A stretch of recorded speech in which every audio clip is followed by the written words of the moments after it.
नमस्कार दोस्तों, मैं निकिता प्रयास क्लासेस चैनल में आपका स्वागत करती हूँ। कैसे हो दोस्तों? आई होप कि सभी कोई कुशल मंगल होंगे। तो मैं अपने सारे दर्शकों का आभारी करती हूँ कि आप लोगों ने हमें इतना प्यार दिया, जिसके लिए मैं तहे दिल से स्वागत करती हूँ। और मैं आप लोगों के लिए ऐसी ही बहुत सारी इन्फॉर्मेशन लेती आऊंगी, तो अपना सपोर्ट हम पे ऐसे ही बनाए रखे। इस सपोर्ट के लिए मैं सभी को मैं तहे दिल से शुक्रिया करती हूँ।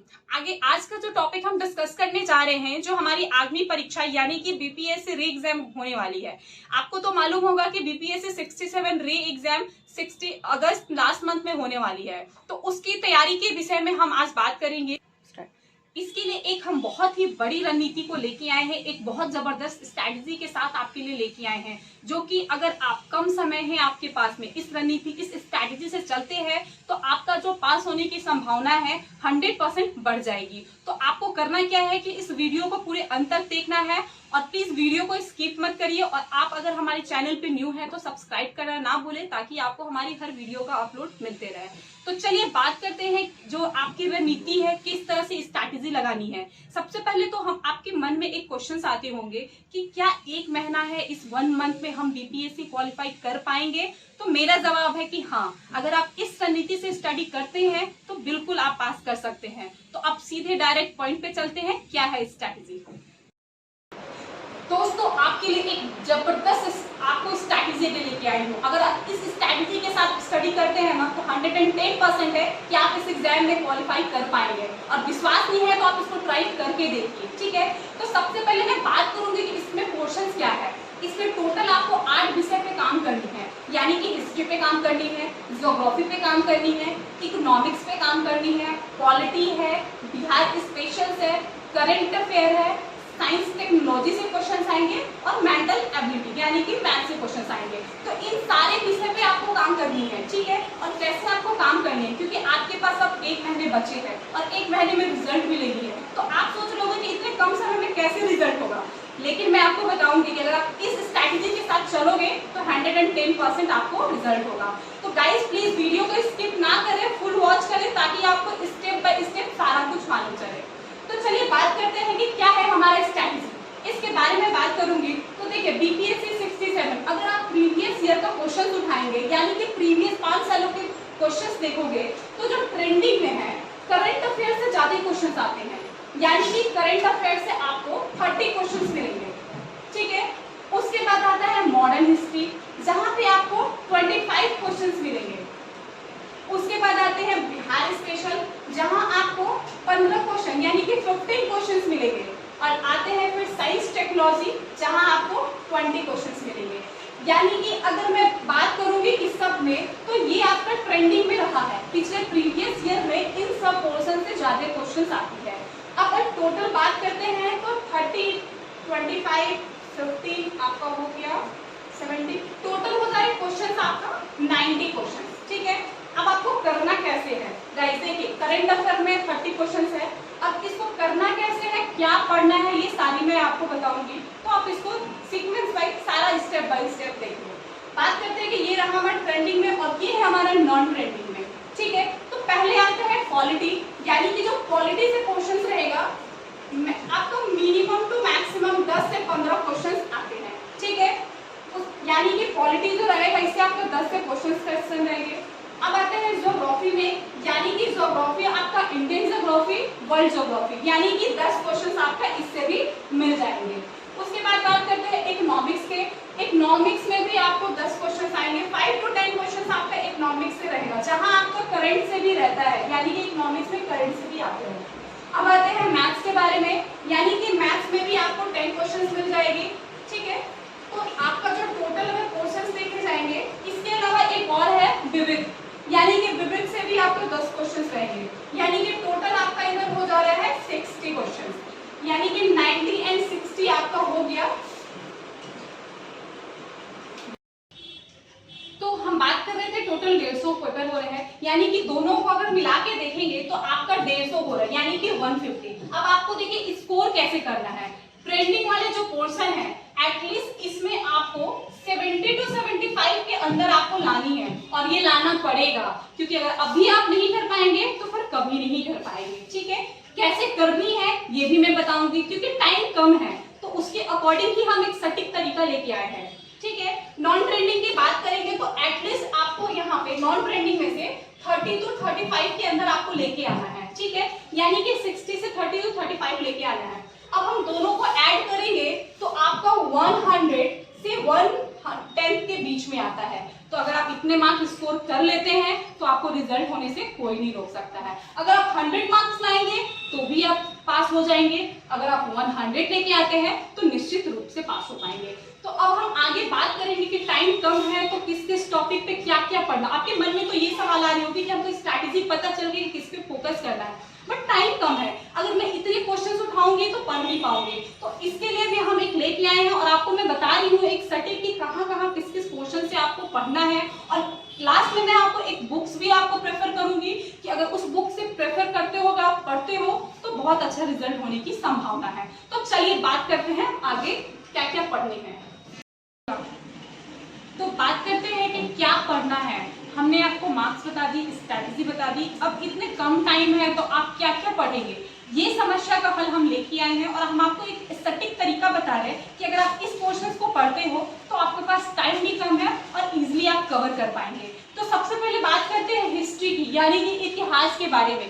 तो क्या क्या आपको पढ़ना है, तो ध्यान से देखिए, जो आपको इतिहास में पढ़ना है, सबसे पहले बात करते हैं मॉडर्न की, यानी कि मॉडर्न में सबसे ज्यादा क्वेश्चंस आते हैं। तो आपको करना क्या है, 1857 से लेके 1947 ये आपको पूरा पढ़ लेना है, ठीक है।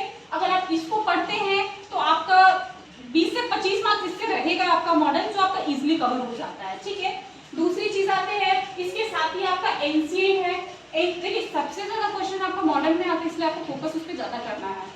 बात करेंगे एंशिएंट का, जहां आपको हड़प्पा सभ्यता, जैन धर्म, बौद्ध धर्म, गुप्त और मौर्य धर्म, ठीक है। तो ये सारा आप पढ़ लीजिएगा एंशिएंट में, तो इजीली कवर हो पाएंगे। इसके साथ आप आते हैं मेडाइवल में, जहां आपको मुगल संतुलन पढ़ना है, भक्ति पढ़ना है, सूफी आंदोलन पढ़ना है। तो अगर देखिए ये पोर्शन अगर हिस्ट्री का कवर कर लेते हैं ना, तो हिस्ट्री में आप अच्छा मार्क्स स्कोर कर पाएंगे, ठीक है। आगे मैं बात करती हूँ बिहार स्पेशल के बारे में।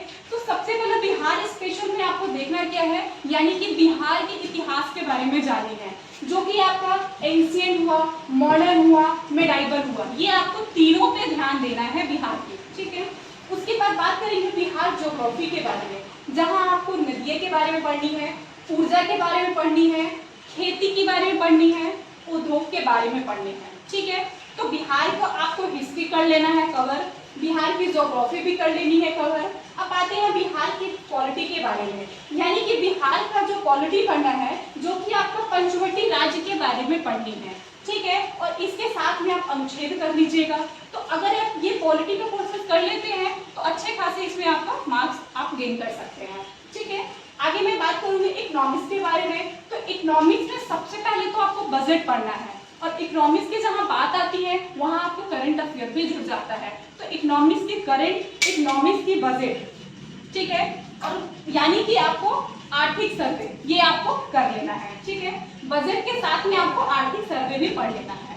अब ये आपका पोर्शन हो गया बिहार स्पेशल्स के बारे में। तो अगर ये पोर्शन पे आप काम करते हैं तो अच्छे मार्क्स से यहाँ पे भी आप इसको कर सकते हो।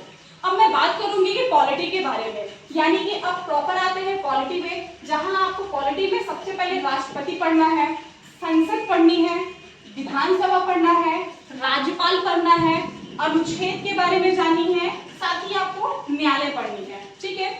ये आप कवर कर लीजिए। इसके साथ ही आपको संशोधन पढ़ लीजिए, पंचवटी राज्य पढ़ लीजिए, हाई कोर्ट और सुप्रीम कोर्ट। तो अगर पॉलिटी में इसमें आपका अच्छा कमांड है, देखिए आपका जो पॉलिटी है ना वो बहुत इजी सब्जेक्ट है, इसमें आप अच्छा इसको ऐसे भी कर लेते हैं, लेकिन अगर आप इसको एक बार आप देख लेते हैं तो इसमें आपका अच्छा मार्क्स आ जाने की चांसेस पूरी है, ठीक है।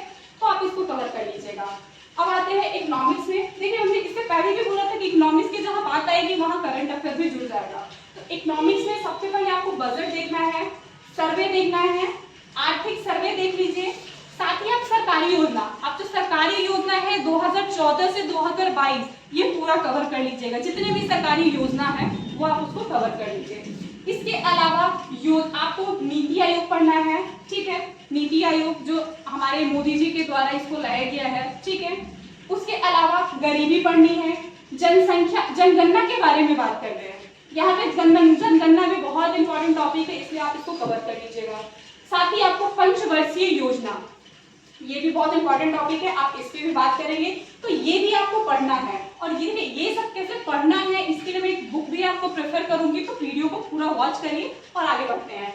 इसके अलावा मैं बात करूंगी जीएसटी के बारे में। तो जीएसटी में आपको डायरेक्ट और इनडायरेक्ट ये दोनों आपको पढ़ना है। तो अगर आप इकोनॉमिक्स में ये काम कर लेते हैं तो अच्छे मार्क्स से स्कोर कर लेंगे, ठीक है। अब मैं लास्ट बात करूंगी, तो ये था इकोनॉमिक्स का कोर्स है। इकोनॉमिक्स में टेस्ट जो आपका टेस्ट कर रहा है, तो अब हम बात करेंगे कि ज्योग्राफी में कैसे स्कोर किया जाए। देखिए ज्योग्राफी ऐसा इंपॉर्टेंट टॉपिक है कि कहीं ना कहीं हम अच्छे मार्क्स से क्वालिफाई कर जाते हैं। क्यों? क्योंकि ज्योग्राफी आए दिन हम कुछ ना कुछ मतलब पढ़ते ही रहते हैं। तो चलिए मैं बात करूंगी कि ज्योग्राफी में पढ़ना क्या है। तो सबसे पहले आपको ज्योग्राफी में इंडियन ज्योग्राफी पढ़नी है, ठीक है, यानी कि भारत का भूगोल कर लीजिए, विश्व का भूगोल कर लीजिए। उसके अलावा आप नदियां के बारे में पढ़ लीजिए, ठीक है, सौरमंडल के बारे में पढ़ लीजिए, वाटरफॉल एंड नेशनल पार्क। तो अगर ज्योग्राफी में ये 4 टॉपिक जो है आप इसको कर लेते हैं तो अच्छे मार्क्स आ जाएंगे, ठीक है। आगे मैं बात करूंगी कि साइंस। देखिए आज के टाइमिंग में जो साइंस का आया है क्रेज, जो अगर बीपीएससी की बात करें, जितने भी सिविल सर्विस एग्जामिनेशन में आप देखेंगे तो साइंस के क्वेश्चंस अभी काफी ज्यादा आगे बहुत दिए जा रहे हैं। क्यों दिए जा रहे हैं? क्योंकि प्रीवियस अगर हम ईयर पे उठाते हैं कुछ अगर स्टूडेंट का देखा जाए तो साइंस के स्टूडेंट का काफी यहाँ पे आगमन हुआ है। यानी कि आज के टाइमिंग में सिर्फ आर्ट्स वाले ही बीपीएससी सिविल सर्विस की तैयारी में नहीं जा रहे हैं, साइंस वाले भी जा रहे हैं, जितने प्रोफेशनल कोर्स वाले हैं वो भी इसमें आ रहे हैं। तो इसका क्रेज तो काफी बहुत दिया जा रहा है। तो सबसे पहले मैं बात करूंगी कि साइंस में करना क्या है। जो मेन इंपॉर्टेंट है आपको बायो, यानी कि बायो को पूरा करना है। बायो में क्या पढ़ना है? सबसे पहले आपको डिजीज यानी जितनी भी बीमारी है आप सबको कर लीजिए, ठीक है, क्योंकि बीमारी से क्वेश्चंस बहुत ज्यादा आते हैं। उसके लिए अलावा विटामिन पढ़ लो। विटामिन आपको ए से जो के तक जितने भी विटामिन है आप सारा पढ़ लीजिए। उसके बाद आते हैं विषाणु यानी कि बैक्टीरिया, जीवाणु विषाणु दोनों पढ़ लीजिए, कवर कर लीजिए। और सबसे मेन इंपॉर्टेंट यानी कि कोविड। अभी आप देखे होंगे कि कोविड-19 काफी ये में है, जो कि करंट का भी क्वेश्चन रहा है इस एग्जामिनेशन में। तो क्वेश्चन आपका कोविड से आएगा ही आएगा, तो आप कोविड पढ़ लीजिए। अब कोविड के कैसे क्वेश्चन आएंगे, अगर इसको आपको चाहिए तो हमारे टेलीग्राम चैनल पे जुड़ सकते हैं, आपको सारा कुछ वहाँ पे मिल जाएगा। तो कोविड के अलावा प्रोटीन एंड कार्बन ये आप कर लो बायो में, ठीक है, बायो से ज्यादा क्वेश्चन रहेंगे। उसके अलावा फिजिक्स और केमिस्ट्री की बात करेंगे तो सबसे पहले आप एसआई मात्रा यानी कि जितने भी यूनिट है आप उसको पढ़ लीजिए, स्पेस पढ़ लीजिए, सोलर सिस्टम, और आप इसके अलावा जितने भी खोज आविष्कार हुए हैं आप वो पढ़ लो, क्योंकि आविष्कार से भी काफी क्वेश्चंस आते हैं कि ये आविष्कार कब हुआ, ये कब हुआ, तो ये आप कर लीजिए, ठीक है। अब मैं बात करूंगी केमिस्ट्री के बारे में, जहां आपको मेटल पढ़ना है, नॉन मेटल और फ्यूल। तो ये रहा पोर्शन। आप केमिस्ट्री में नॉन मेटल आप इसको पढ़ लीजिए, फ्यूल को पढ़ लीजिए, तो साइंस के भी पोर्शन अच्छे आ जाएंगे। तो अगर ये सब आप कवर कर लेते हो ना तो आपको इसमें अच्छे रिजल्ट आने से कोई नहीं हो सकता है। अब मैं बात करूंगी जो सबसे इंपॉर्टेंट है आपका करंट, ठीक है, करंट से ज्यादा क्वेश्चन है। तो करंट अफेयर के लिए मैं आपको सजेशन दूंगी कि पर डे 1 से 1.5 घंटा आप इसको पढ़िए, क्योंकि करंट से ज्यादा क्वेश्चन है। और करंट पढ़ने के लिए आप एक वार्षिक लिख लीजिए, प्रतियोगिता दर्पण वार्षिक की आती है, आप इसको पढ़िए रेगुलर, 1 से 1.5 घंटा आप टाइम दीजिए और इसको पढ़िए, तो करंट अफेयर अच्छा जाएगा। इसके अलावा आते हैं मेंटल एबिलिटी, यानी कि जो मैथ का क्वेश्चन है काफी बेसिक क्वेश्चन आते हैं, ठीक है, तो मैथ्स आप कर लो, 10 नंबर का क्वेश्चन है, एकदम बेसिक्स रहेगा, वो आप कर लो। इसके अलावा मिसलेनियस यानी कि विविध के क्वेश्चंस आते हैं 10 नंबर के, तो वो भी आप कर लो, ठीक है। तो ये सारे क्वेश्चन कर लीजिए। अगर आपको इसका नोट्स चाहिए तो हमारे टेलीग्राम चैनल पे आप जुड़ सकते हैं, आपको यहाँ पे नोट्स अवेलेबल मिल जाएंगे। अब मैं आपको बताऊंगी, प्रेफर करूंगी कि कौन सा बुक्स इसके लिए प्रेफर है। तो चलिए अब बात करते हैं कि इसके लिए हम स्पेशल बुक्स है जो कौन सा फॉलो करेंगे। तो सबसे पहले मैंने आपको बताया था कि करंट के लिए आप वार्षिक यानी कि प्रतियोगिता दर्पण ले लीजिए। उसके अलावा आप सामान्य ज्ञान लूसेंट ले लीजिए, जो जीएस पॉइंट का आता है सभी राज्य के लिए होता है, तो आप वो जीएस पॉइंटर ले लीजिए। उसके अलावा बिहार स्पेशल्स के लिए आप लूसेंट का बुक्स आती है, आप उसे पढ़ लो, ठीक है, वो आप ले लो, बहुत इजी रहेंगे। और साथ में आपको स्पीडी का बुक्स जरूर लेना है, क्योंकि स्पीडी से आपको बहुत सारे क्वेश्चन मिलेंगे और काफी अच्छे उसमें क्वेश्चंस भी आते हैं जो साइंस से भी जुड़ा होता है। तो आप स्पीडी का बुक्स जरूर लीजिए, क्योंकि इसमें आपको बहुत अच्छे मार्क्स है। और ये करना क्या है, इसको पर डे आपको पढ़ना है, ठीक है। अब मैं एक लास्ट पॉइंट आपसे ये बताना चाहूंगी कि देखिए सबसे पहले तो मैं आपको बताई कि क्या स्ट्रैटेजी है, आपको नॉर्मल कौन सा है, ट्रेंडिंग एंड नॉन ट्रेंडिंग भी बताई हूँ। तो देखो आप ट्रेंडिंग तो आपको ऑलरेडी फोकस करना ही करना है, नॉन ट्रेंडिंग को भी फोकस करिए। रिवाइज करिए, वीक पॉइंट पे ज्यादा आपको फोकस करिए, क्योंकि अगर वीक पॉइंट पे आप ज्यादा ध्यान देंगे तो ऐसा ना हो कि आपका जो स्ट्रॉन्ग पोर्शन है वो सही जाए, वीक पॉइंट पे वीक ही रहता है। तो आपको सबसे पहले तो वीक पॉइंट पे फोकस करनी है, ठीक है। तो ये सारे पोर्शन अगर आप कर लेते हैं ना तो आपको 100 से लेके 110 के बीच में इजीली आप मार्क्स कवर कर लोगे, ठीक है, और आपको पास होने से कोई नहीं रोक सकता है। तो ये था हमारा स्ट्रेटेजी। कैसा लगा आपको प्लीज कमेंट बॉक्स में जरूर शेयर करिए, और अगर आपको इसकी नोट्स चाहिए तो हमारे टेलीग्राम चैनल पे मिल जाएगा। और प्लीज अगर वीडियो अच्छी लगी तो प्लीज सब्सक्राइब करना ना भूलें, कमेंट शेयर जरूर करें, ताकि हमें और भी अच्छे से मैं आपको और भी नए नए टॉपिक पे आपके लिए लेते रहूं। और कीमती धन्यवाद।